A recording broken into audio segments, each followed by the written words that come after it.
Shalom, Jake. Shalom. Let's get into this because, as you can see, this migrant situation and this veteran situation, it seemed like it's coming to a clash, right? People are starting to say, well, you're helping homeless people from other countries and you're giving them hotel space, you're giving them all this stuff. And to be honest, I'm not against helping people, but because a lot of them are Northern Kingdom Jakes. But there's a certain way you have to do it. If you live in a house, you can't just, and you got a 3 bedroom, 1.5 bath. You just can't invite 20 people into your house and expect everybody to share the food, keep the damn tub clean, not stop up the toilet, not break things. It's just gonna get out of control, and that's what you're seeing now. All right, you're supposed to do it gradually, right? And a few persons here, 1 or 2 people here in 1 month, another 2 people another month. You can't just let millions of people in here. And I believe it's close to 20 million because I used to work on the border, right? And they would always say for one person that they catch, 2 to 10 people got away. So let's get into this. The January 2022 PIT count, the national snapshot of veteran homelessness, showed that the total number of veterans who experienced homelessness was 33,129, a decrease of 11% over January 2020, the last year a full PIT count was conducted. Now, I don't believe this. I believe it's more because they stopped the count because all the stuff that everything was going through with the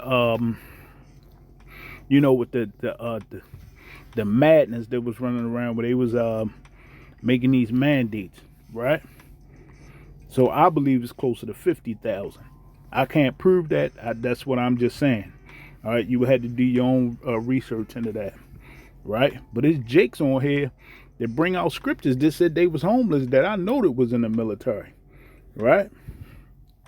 So let's get into this.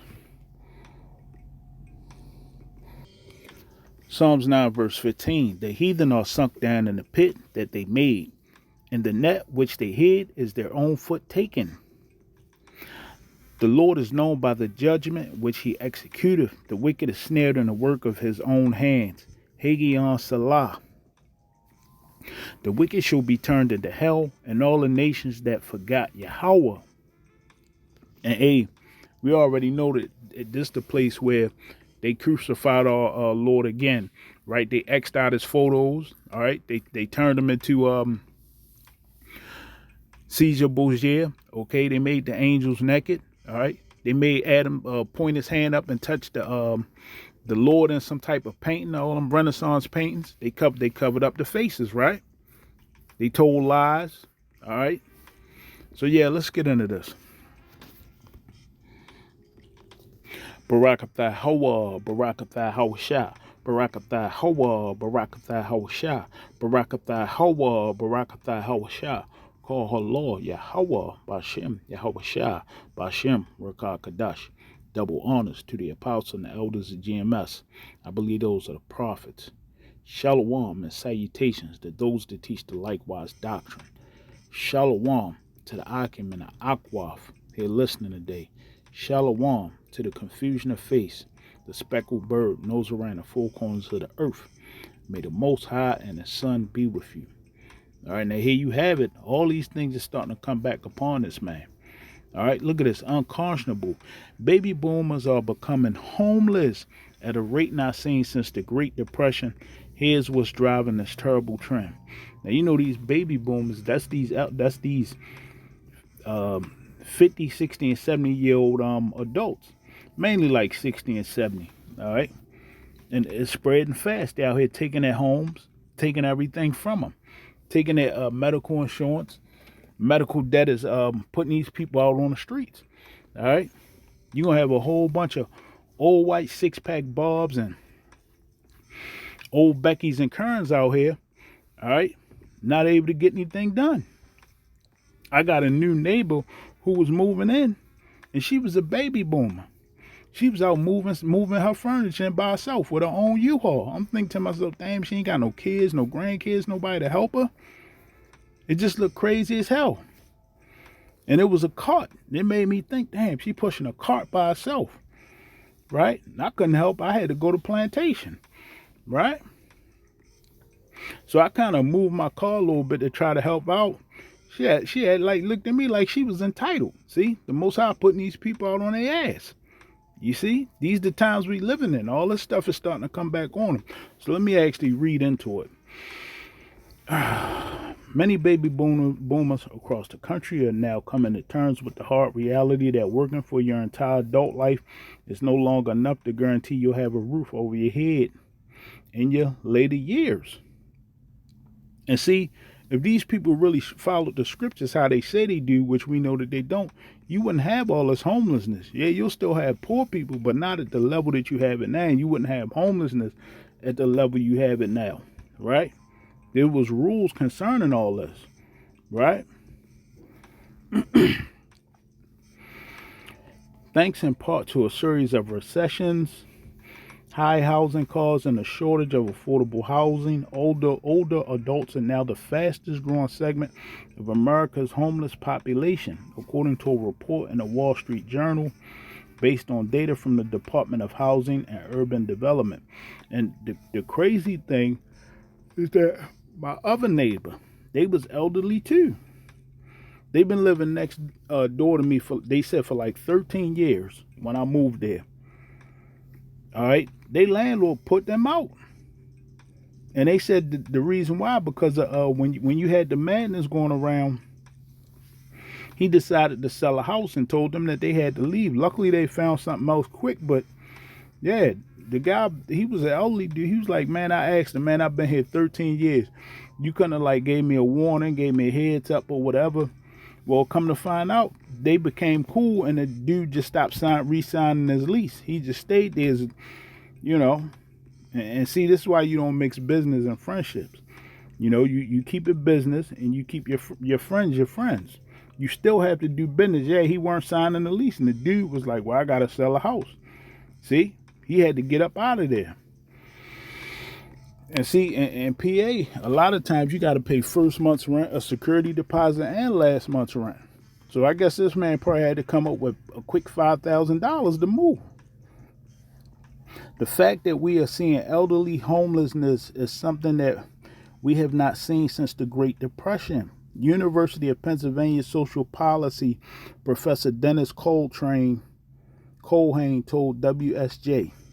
Here's what has triggered what some experts are calling a silver tsunami and what they say needs to change to reverse this tide. Baby boomers are increasingly becoming homeless, right? And here it is over in California, see? Populations and Benoff Homeless and Housing Initiative at the University of California, San Francisco studies homelessness through a lens of its health impacts. And Cashell's research shows there's an escalating rate of homelessness among older Americans. Yeah, and this is what they want to do. They want to set this up like that, right? This is what they want to do. Okay, and look, it's mainly happening. It's happening everywhere, but as they showing, they talking about it over in California, right? And see, we see what they doing. They letting these migrants in, right? Putting them up in hotels, but these old homeless, dusty, pretty much these dusty white Americans, they leaving their ass out on the street. You better go find your kids. You better go have some kids or something. I got an aunt that did that, right? Didn't never have no kids, nobody to help her, and now, hey, she's struggling now. And see, when I moved to Texas, when I tried to build a relationship with her, she said she didn't want to be bothered. But see, now, because she getting elderly, she wants someone to help her. You see that? And this is why I just stay in the scriptures, man, because it's too much going on. It's way too much going on. Okay? And I told my wife, I said, look, don't be surprised if we end up with 10 people living in our house. That ain't going to happen. Okay, we're going to see about that. We're going to see about that. We're going to have 10 people living on our house, aunts and cousins in the basement. Okay, cousins on the couch, cousins upstairs. I'm telling you, that's where it's going to be headed at, right? So yeah, let's keep going. And hey, if they end up living with me, they better pray. Okay, they better pray. In a 2020 journal article for the American Society on Aging, Cushell wrote that all of the homeless single adults in the early 1990s, 11% were aged 50 and older. By 2003, she says that percentage grew to 37%. My gosh. Now the over 50 demographic represents half of the homeless single adults in the U.S. This is why we tell you that living my best life. I'm the Mac. I'm I'm I'm um I'm a bad bitch. All that is madness. It's all madness and vanity, with no sign of their numbers slowing, leaving baby boomers, those aged 57 to 75, particularly vulnerable. See, and it's getting worse. It's getting worse.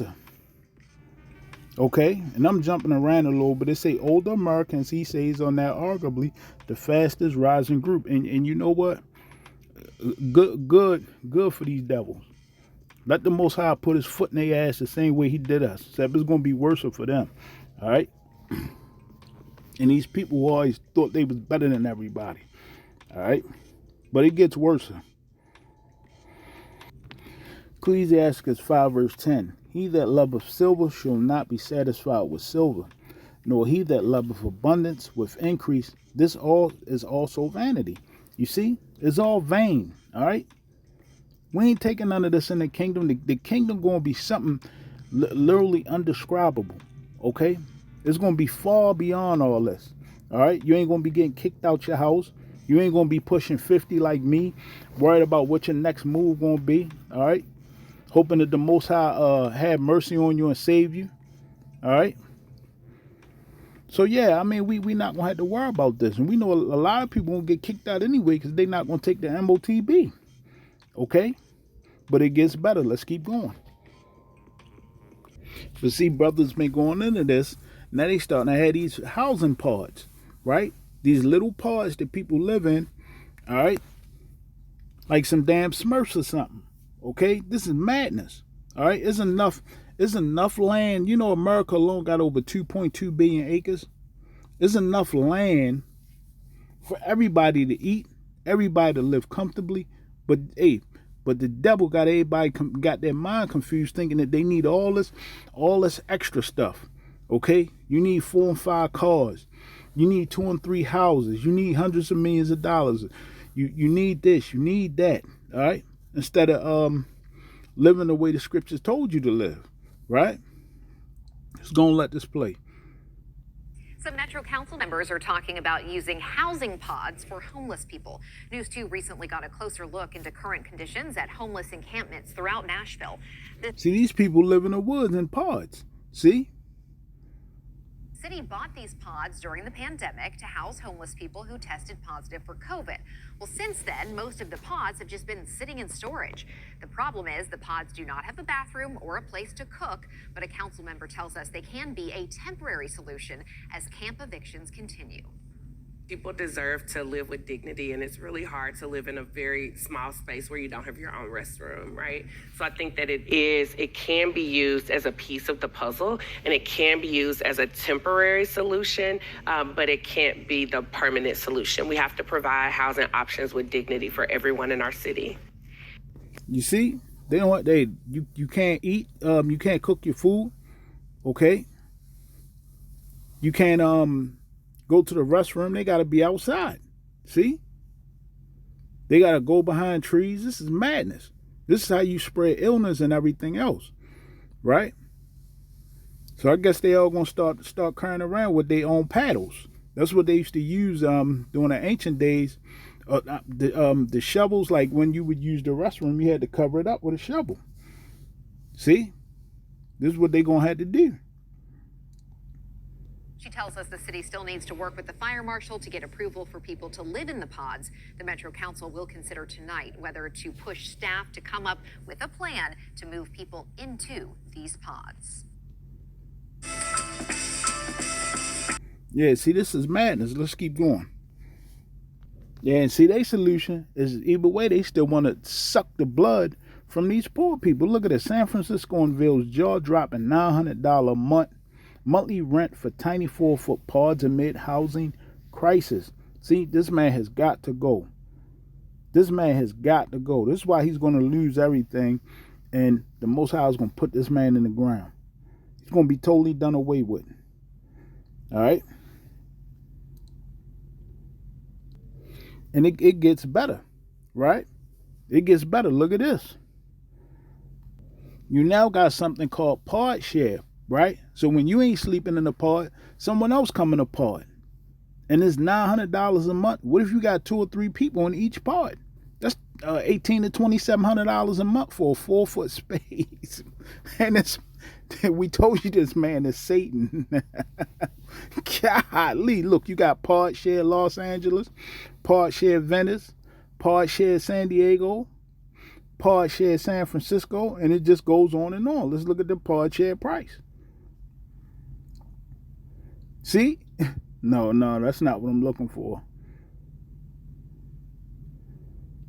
And this is crazy. You can go on booking.com and book your pod. See?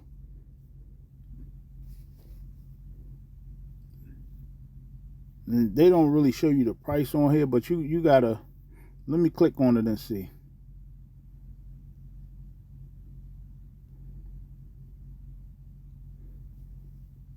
Let me see what comes up. Pod share DTLA. Look, you get your pod for $66 a night. Mobile only. You see that? You get to sleep in a pod. That's a lot of money. Look, see? $66 a night. Crazy as hell. You get your whole pod. You see? So and they advertising it like it's nice. It's 3 miles from the Microsoft Theater. Okay, you get free Wi-Fi. 4 miles from Dodger Stadium. So you can go down there and beg for $2 a night. This is craziness. But hey, this is the man of sin. This is his madness that he's creating, right? But it gets better. Let's keep going. Let me show you what they got now. This is called fractional home buying. Now, I mess with stocks and stuff like that, but I wouldn't even put my money into this, because what this is going to cause, and you got real estate people and the government, they may clamp down on this, because people are buying what's called fractional real estate now. Whereas though you could have 1,000 people own one home, and now that home is tied up in red tape.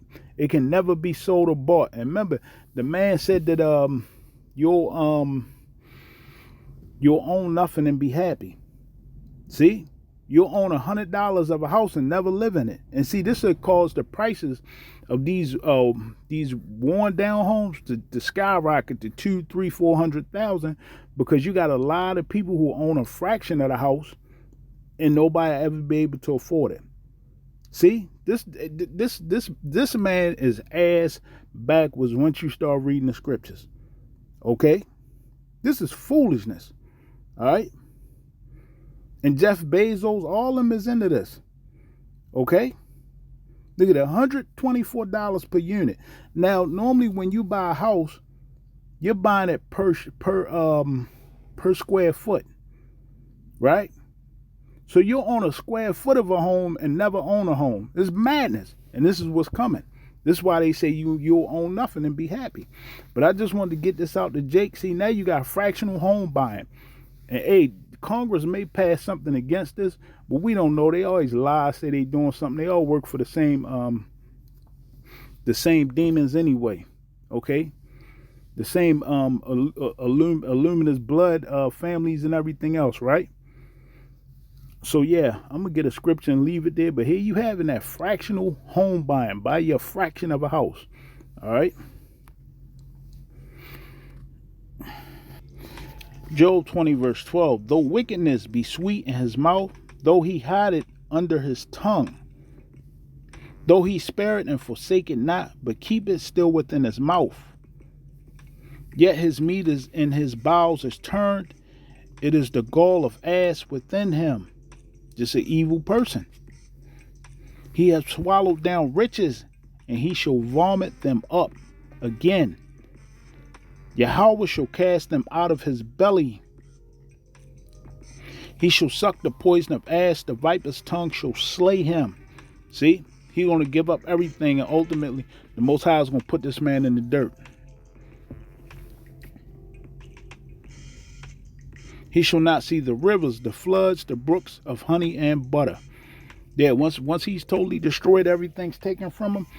Hey, he's never going back in power. He's never going to get to enjoy the things that he thought that he would.